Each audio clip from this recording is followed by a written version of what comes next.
Subscribe now and press the bell icon. Never miss an update.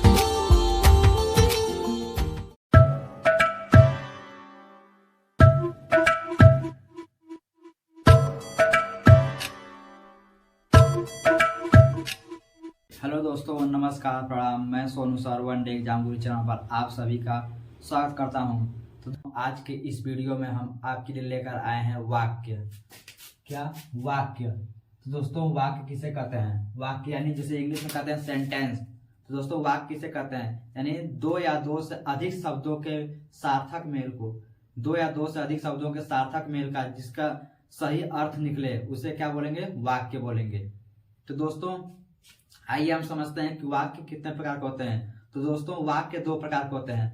रचना के आधार पर, पहला रचना के आधार पर और दूसरा अर्थ के आधार पर। रचना के आधार पर और अर्थ के आधार पर वाक्य। ठीक, तो आइए हम समझें कि रचना के आधार पर वाक्य कितने प्रकार के होते हैं। तो दोस्तों, रचना के आधार पर वाक्य तीन प्रकार के होते हैं। कौन कौन से?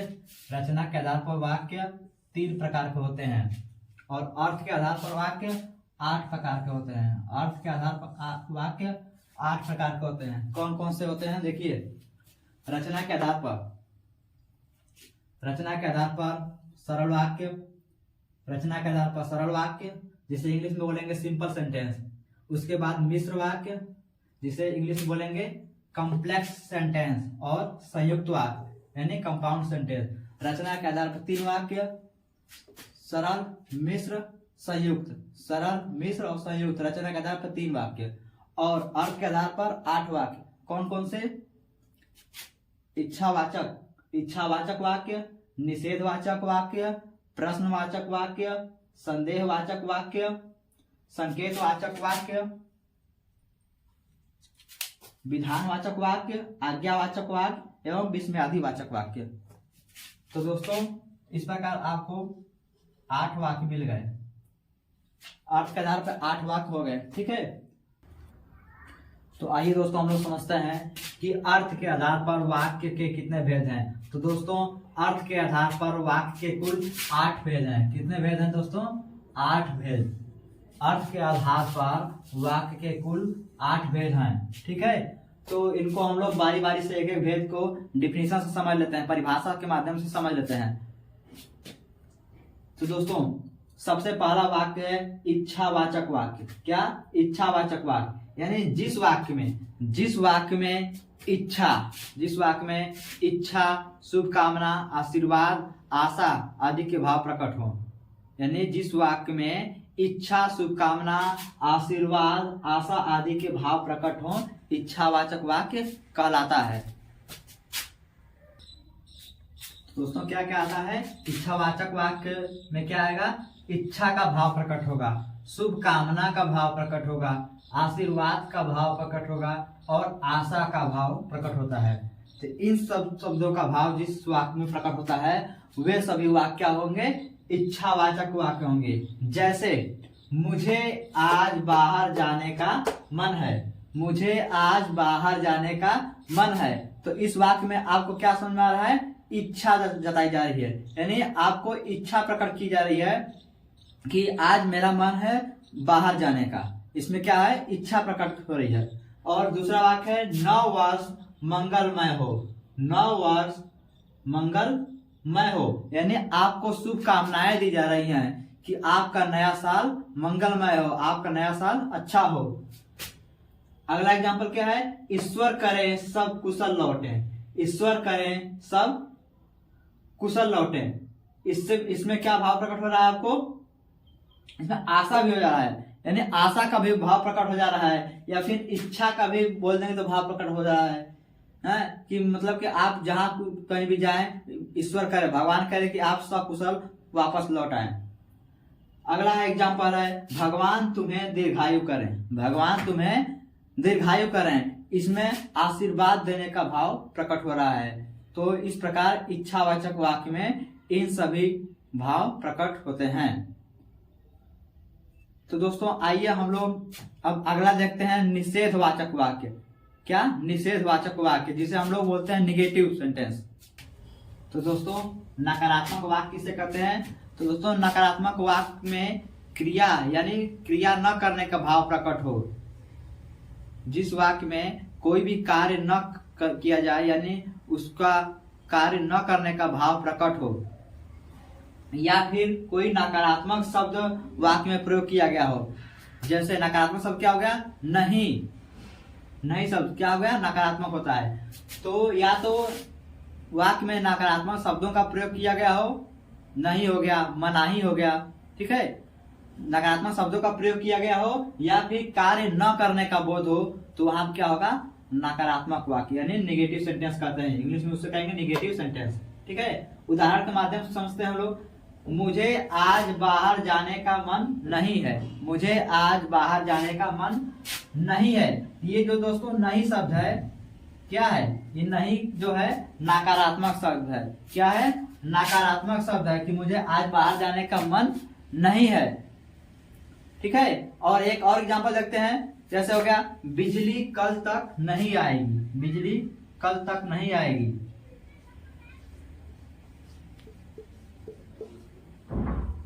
बिजली कल तक नहीं आएगी।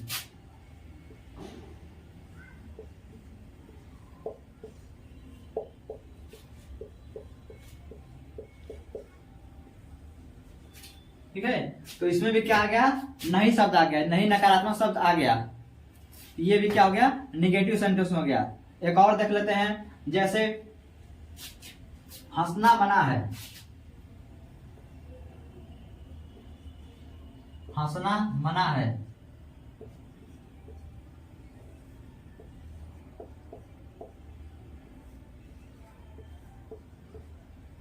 ठीक है। तो इसमें देखिए, इसमें तो नहीं आया है, इसमें तो नहीं शब्द नहीं आया है, फिर भी यह नकारात्मक वाक्य। क्यों? क्योंकि इसमें मनाही शब्द प्रयोग हुआ है, यानी मना, यानी आपको हंसने के लिए मना किया गया है कि आपको हंसना नहीं है, ठीक है। तो उम्मीद करते हैं कि आपको नेगेटिव सेंटेंस भी समझ में आ गया होगा। तो दोस्तों आइए अब हम लोग इसका नेक्स्ट सेंटेंस देखते हैं। प्रश्नवाचक वाक्य जिसे इंट्रोगेटिव सेंटेंस कहते हैं। तो आइए हम लोग उसको देख लेते हैं। तो दोस्तों प्रश्नवाचक शब्द किसे कहते हैं? प्रश्नवाचक शब्द जिसे इंग्लिश में बोलते हैं इंट्रोगेटिव सेंटेंस। Interrogative sentence. तो प्रश्नवाचक शब्द किसे कहेंगे? जिस वाक्य में प्रश्न करने का बोध हो, जिस वाक्य में प्रश्न करने का, प्रश्न पूछने का बोध हो, या प्रश्नवाचक शब्द का प्रयोग हो। जिस वाक्य में प्रश्न पूछने का बोध हो या फिर प्रश्नवाचक शब्द का प्रयोग। जैसे कौन कौन शब्द? क्या, किसे, कहां, कब, कैसा, क्यों, कौन इत्यादि शब्द वाक्य में प्रयोग किए गए हो, यानी इन शब्दों का प्रयोग किया गया हो अथवा प्रश्न करने का बोध जिस वाक्य में प्रकट होता हो वह वाक्य प्रश्नवाचक वाक्य कहलाता है। जैसे इसमें पहचानने का क्या तरीका है? तो आइए हम उसको देखते हैं। तो वाक्य के अंत में प्रश्नवाचक चिन्ह, ये जो है प्रश्नवाचक चिन्ह है, वाक्य के अंत में प्रश्नवाचक चिन्ह अवश्य लगा होगा। वाक्य के अंत में प्रश्नवाचक चिन्ह अवश्य लगा होगा। जैसे उदाहरण देख लीजिए, आप क्या काम करते हो? आप क्या काम करते हो? तो यहाँ क्या है? क्या, क्या प्रश्नवाचक शब्द आया ना, क्या। आप क्या काम करते हो? लास्ट में क्या है? क्वेश्चन मार्क लगा है, प्रश्नवाचक चिन्ह लगा है। वह कौन है? वह कौन है? तो प्रश्नवाचक चिन्ह लग गया। आप कहाँ रहते हो? आप कहाँ रहते हो? कहाँ क्या है? प्रश्नवाचक शब्द है और लास्ट में क्या लगा है? प्रश्नवाचक चिन्ह लगा है। वह घर कब गया? वह घर कब गया? तो इन शब्दों का प्रयोग जिस वाक्यों में मिलता है वे सभी वाक्य क्या होंगे? प्रश्नवाचक वाक्य होंगे। तो दोस्तों अब इसके बाद हमारा अगला वाक्य है क्या? संदेहवाचक वाक्य। क्या होगा? संदेहवाचक वाक्य। तो दोस्तों संदेहवाचक वाक्य, संदेहवाचक वाक्य जिसे स्केप्टिकल सेंटेंस कहते हैं। तो संदेह वाक्य किसे कहते हैं? जिस वाक्य में संदेह या फिर संभावना का भाव प्रकट हो, जिस वाक्य में संदेह या संभावना का भाव प्रकट हो उसे संदेहवाचक वाक्य कहते हैं। और इसमें क्या होता है कि वाक्य में संभावना वाला शब्द आपको दिखाई देंगे या संदेह वाले शब्द भी दिखाई दे सकते हैं। जैसे क्या हो गया? आज वर्षा हो सकती है, आज वर्षा हो सकती है। कोई कंफर्म नहीं है कि आज वर्षा होगी ही, लेकिन यह संभावना बताया जा रहा है कि आज वर्षा हो सकती है। शायद मैं कल बाजार जाऊं, यहाँ भी कोई कंफर्मेशन नहीं है कि मैं बाजार जाऊंगा ही, शायद मैं कल बाजार जाऊं। अगला क्या है, शायद उसने खाना खा लिया हो, शायद उसने खाना खा लिया हो। तो आपको क्या दिखाई दे रहा है, शायद। शायद जो है संदेहवाचक शब्द है, शायद जो है संदेहवाचक शब्द है, ठीक है। तो इस प्रकार आपको समझ में आ गया होगा कि संदेहवाचक वाक्य जहां पर संदेह का भाव प्रकट हो वहां पर संदेहवाचक वाक्य होता है। तो आइए हम लोग अगला वाक्य देखते हैं। वीडियो आपको कैसा लग रहा है, उम्मीद करते हैं आप लोग को अच्छा लग रहा होगा। तो आप लोग को जैसा भी लग रहा हो कमेंट बॉक्स में कमेंट आप लोग जरूर करिए, क्योंकि एक शिक्षक का उत्साह छात्रों के कमेंट से ही मिलता है कि वो कैसा कमेंट करता है, कि मतलब कि उसे अच्छा लग रहा है या बुरा लग रहा है। जैसा भी लग रहा है वो अपना कमेंट जरूर दें। और यदि आपने मेरे चैनल को अभी तक सब्सक्राइब नहीं किया है तो आप जरूर से जरूर मेरे चैनल को सब्सक्राइब कीजिएगा। तो आइए हम लोग देखते हैं संकेतवाचक वाक्य। जिस वाक्य में संकेत का बोध हो, जिस वाक्य में संकेत का बोध हो अथवा संकेतवाचक शब्द का प्रयोग किया गया हो, संकेतवाचक वाक्य कहलाता है। यानी जिस वाक्य में कहीं पे संकेत का बोध हो यानी इंडिकेशन का बोध हो तो वहां पर संकेतवाचक वाक्य होगा। या एक क्रिया दूसरी क्रिया पर निर्भर हो, या फिर वाक्य में यदि दो क्रिया हो तो पहली क्रिया दूसरी क्रिया पर निर्भर हो, यानी एक क्रिया दूसरी क्रिया पर निर्भर हो तो वहां पर भी संकेतवाचक वाक्य होगा। जैसे क्या होगा, यदि बारिश होती तो पानी की कमी न होती। यदि बारिश होती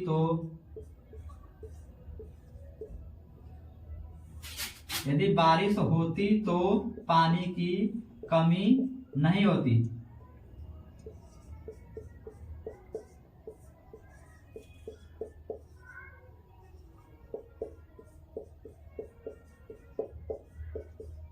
ठीक है, यानी यदि बारिश होती तो पानी की कमी नहीं होती। यदि वर्षा हुई तो कपड़े भीग जाएंगे। यदि वर्षा हुई तो कपड़े भीग जाएंगे। समय पर पहुंच जाते तो ट्रेन मिल जाती। ये सब क्या हो गया, संकेत दिया जा रहा है कि आपको यदि बारिश हो जाती तो पानी की कमी नहीं होती। ठीक है, यदि समय पर आप कपड़ा हटा लेंगे तो बारिश से भीगने से बच जाएगा। ठीक है, तो ये सब शब्द आपको इस वाक्य में मिलते हैं। तो संकेतवाचक वाक्य भी आपको उम्मीद करते हैं कि समझ में आ गया होगा। तो आइए हम लोग अगला वाक्य देखते हैं, विधानवाचक वाक्य। विधानवाचक वाक्य जिसे क्या इंग्लिश में क्या बोलते हैं, अफर्मेटिव सेंटेंस। दोस्तों, विधानवाचक वाक्य किसे कहते हैं, जिस वाक्य में कार्य करने या होने का बोध हो या फिर वह वाक्य सार्वभौमिक सत्य हो यानी सत्य घटना पर आधारित हो। ठीक है, जैसे क्या करेंगे, रमा खेल रही है, रमा या फिर रमा गाना गा रही है, रमा गाना गा रही है, रमा गाना गा रही है। तो यहाँ क्या कार्य हो रहा है ना, रमा गाना गाने का कार्य कर रही है। तो या फिर कार्य करने या होने का बोध हो या फिर सार्वभौमिक सत्य हो। जैसे सार्वभौमिक सत्य क्या होगा, जैसे भारत की राजधानी क्या है, दिल्ली है। भारत की राजधानी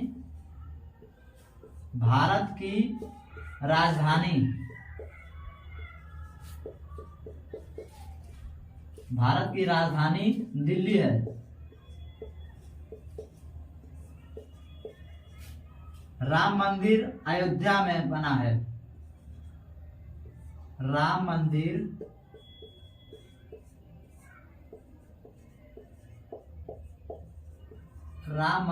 अयोध्या में बना है।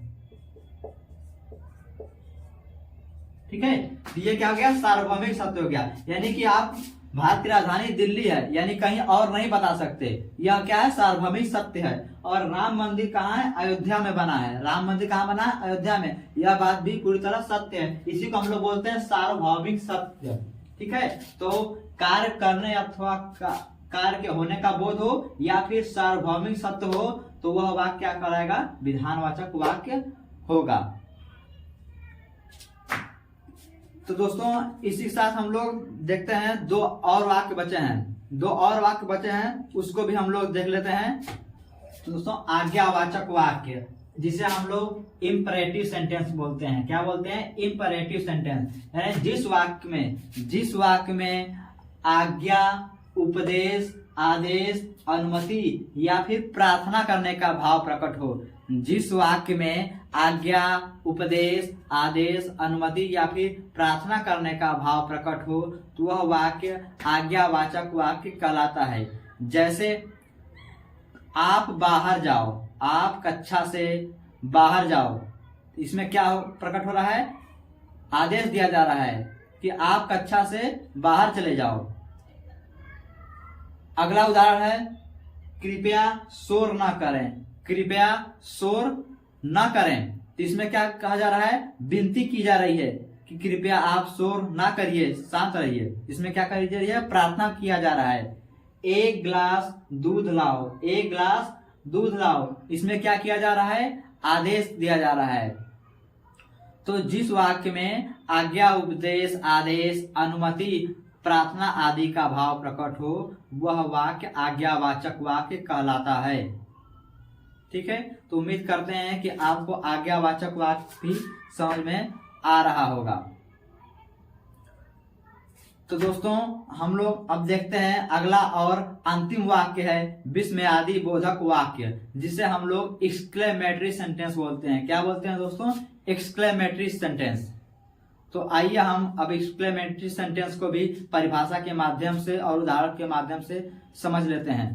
दोस्तों हमारा विस्मयादि बोधक वाक्य किससे कहेंगे? जिस वाक्य में विस्मय, हर्ष, क्रोध, घृणा या आश्चर्य, जिस वाक्य में विस्मय, हर्ष, क्रोध, घृणा या आश्चर्य की बात कही गई हो तो वहां पर विस्मय बोधक वाक्य होगा। और विस्मय बोधक वाक्य हम लोग पहचाने कैसे? देखिए इसकी पहचाने की बहुत ही आसान तरीका है। क्या है कि जितने भी विस्मय बोधक शब्द आपको वाक्य में मिलेंगे उन शब्दों के ठीक बाद विस्मय बोधक चिन्ह यानी एक्सक्लेमेटरी मार्क अवश्य लगा होगा। तो आपको पहचान में आ जाएगा कि यह वाक्य विस्मय आदि बोधक वाक्य है। जैसे वाह हम मैच जीत गए, वाह, उफ कितनी ठंडी है, हाड़ कपा दे रही है, अरे आप तो बहुत सुंदर दिख रहे हो, आप तो बहुत सुंदर लग रहे हो। तो इसमें क्या है? विस्मय आदि यानी आश्चर्य का भाव दिख रहा है, यानी अचानक कोई कार्य समझ में आ रहा है, तो यहाँ क्या हो जाएगा? विस्मय बोधक वाक्य। तो दोस्तों इस प्रकार आपका अर्थ के आधार पर वाक्य के 8 प्रकार पूरे हो गए। पिछले वीडियो में हमने आपको बताया था रचना के आधार पर वाक्य के 3 प्रकार बताया था, जो कि सरल वाक्य, मिश्र वाक्य और संयुक्त वाक्य। उसको भी हमने ट्रिक के माध्यम से पिछले वीडियो में आपको बताया है। यदि आपने मेरा पिछला वीडियो नहीं देखा होगा तो रचना के आधार पर वाक्य वाले वीडियो को देख लेंगे, क्योंकि वाक्य से किसी भी परीक्षा में बहुत सारे प्रश्न बनते हैं। तो आप लोग वाक्य का पहला वीडियो रचना के आधार पर तथा वाक्य का दूसरा वीडियो अर्थ के आधार पर जितने भी वाक्य हैं आप सभी को एक बार ध्यान से बिना स्किप किए, वीडियो के बीच में स्किप ना करिएगा, नहीं बीच में आपको जानकारी छूट सकती है। जब जानकारी छूट जाएगी तो कहते हैं ना कि अधूरा ज्ञान जहर समान होता है, यानी आप जब आधी जानकारी रखेंगे तो आपको वह आगे चलकर दिक्कत हो सकता है, कहीं पर भी आप गलती कर सकते हैं। इसलिए आप वीडियो को शुरू से लेकर अंत तक एकदम ध्यान पूर्वक देखिएगा। और हाँ, 1 नहीं 2 नहीं 3 बार आप वीडियो को देख लीजिएगा, और देखने के बाद आपको हम उम्मीद करते हैं कि यह एकदम आसानी से समझ में आ जाएगा। तो दोस्तों आपको यह वीडियो कैसा लगा कमेंट बॉक्स में अपना कमेंट दीजिए और वीडियो को लाइक कीजिए, क्योंकि दोस्तों हम आपके लिए ही मेहनत करते हैं।